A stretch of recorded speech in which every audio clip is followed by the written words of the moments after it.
Okay, it's been a long day. Where was I? Oh yeah, I was giving props to Mama for taking a chance on me. She let me be a coordinator for the great city of Nashville. I think she called it a destination hike. And now I'm a regional, and I get to coordinate 4 cities. It's actually a lot of work. Actually, keeping tabs on all these guys. We're here today in Nashville, in the heartland of America.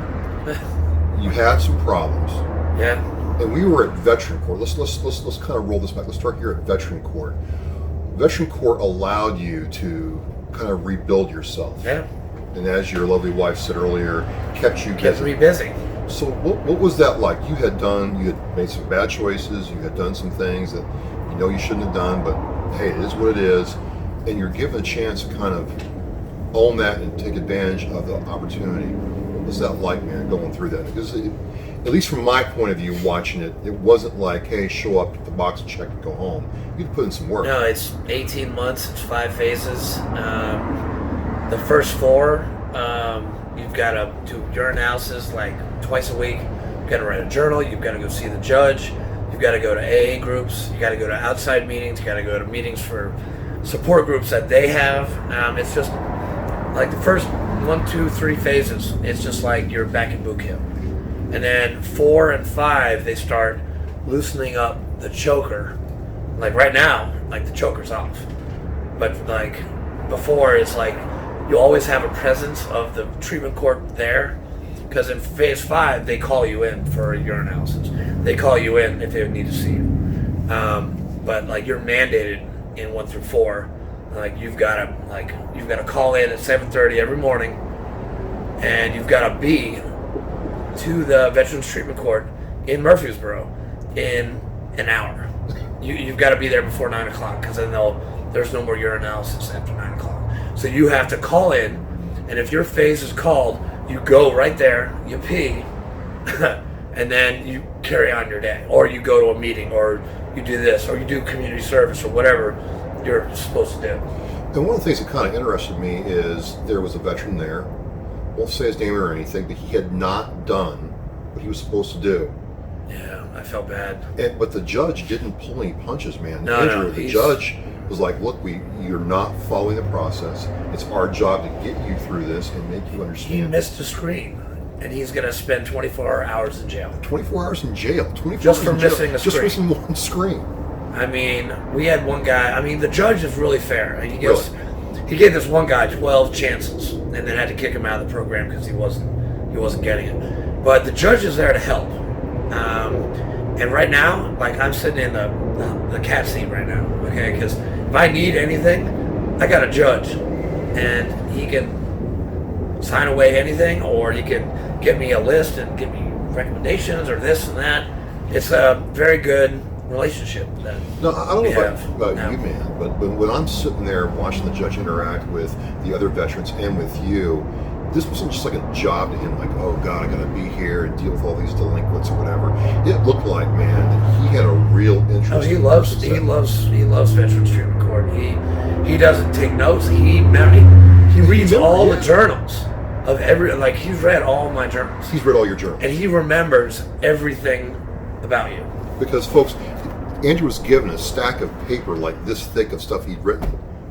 It was amazing. And he knew everything about me.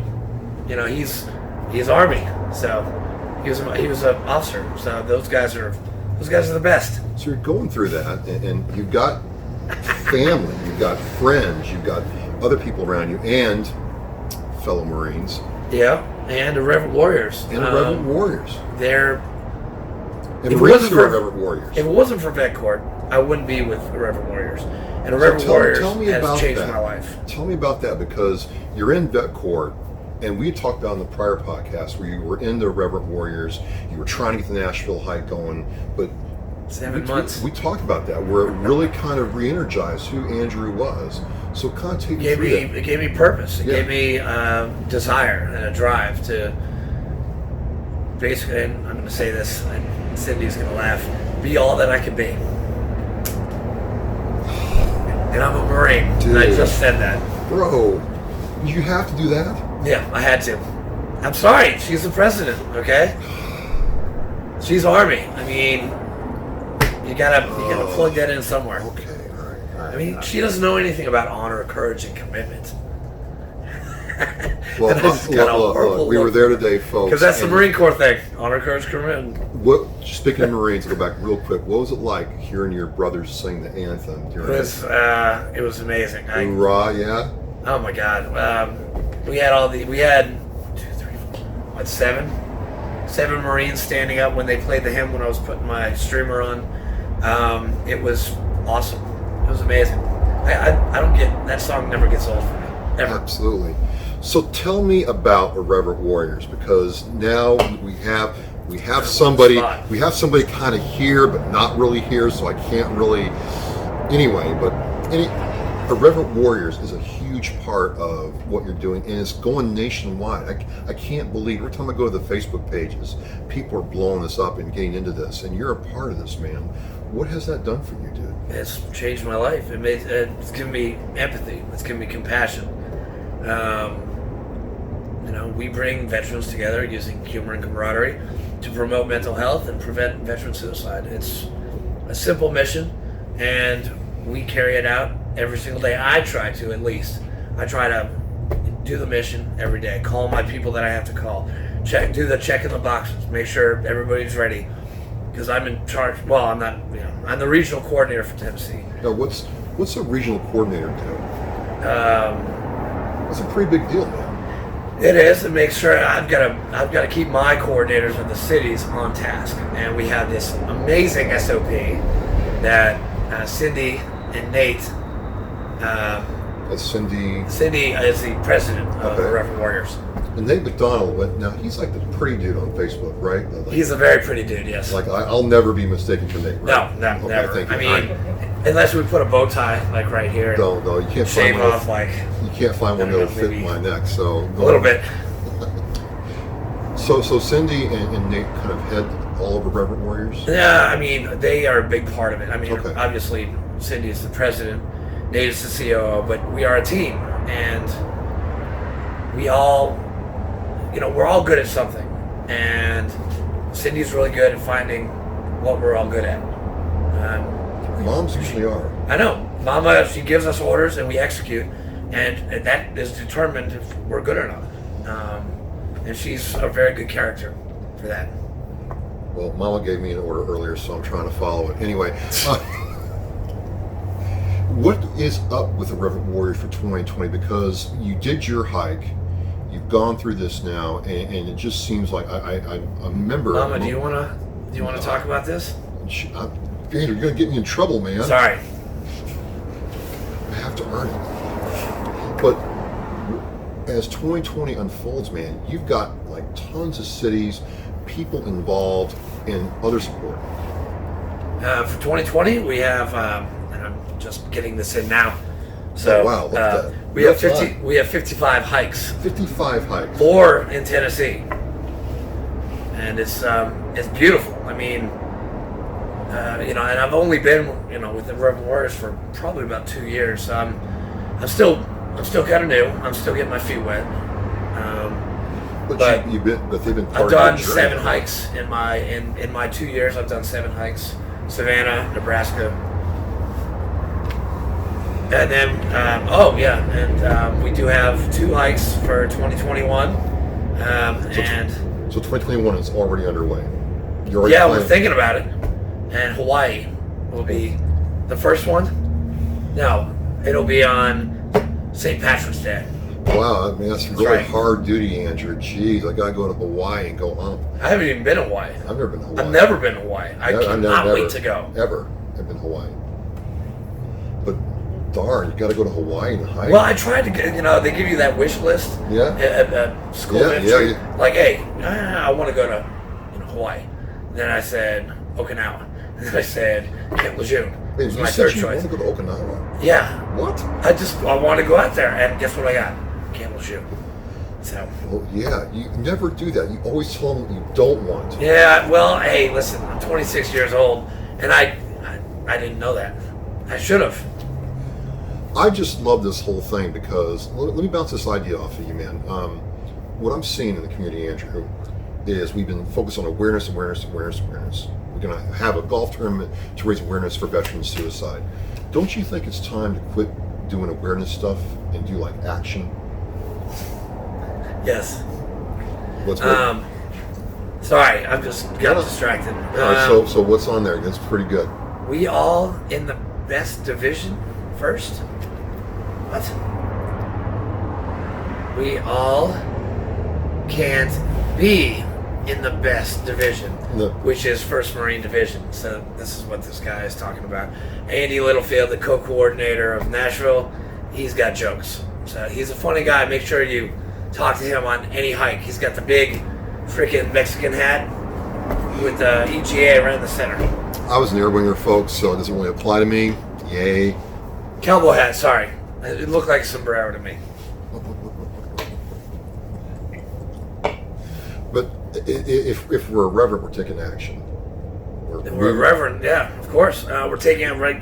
It's not about awareness anymore. It's about prevention. Okay. Prevention. Prevention through action. Prevention through action, through execution, through our hikes, through the love that we get and that we feel in every one of these hikes. So let's say it like this. If we're irreverent, that means we're giving the virtual finger to PTSD and saying, you know what, you're not going to conquer us today. Yeah, I like that. That's good. But it's the same thing. It's like you're not going to let PTSD, you're not going to let your problems define you and bury you. You're going to sit there and take ownership and take action. I just did. You did. I have PTSD, 100%. I can see the pat going off your back. And I'm an alcoholic. I've been an alcoholic for 18 years. And finally, I've found peace. And Irreverent Warriors has helped. AA has helped. And my support is the best thing. You need to have support, or it no one fights alone. It doesn't work. You got to have a great support system, because if you don't, things will not fall into place. You will just be lost. And I, with Irreverent Warriors and AA, I've found, like I said, drive and direction. Well, all I can say as we kind of close this down, because I am remote and I got to catch a plane soon, is, you came to my life and I'm like, this guy is trying. This guy is really putting in the effort. And I've seen a lot of people. I did. I even came up to Boston to see you. That's not once, twice. But you didn't give up. You didn't quit, dude. You didn't quit. And a lot of our brethren and sisters will quit.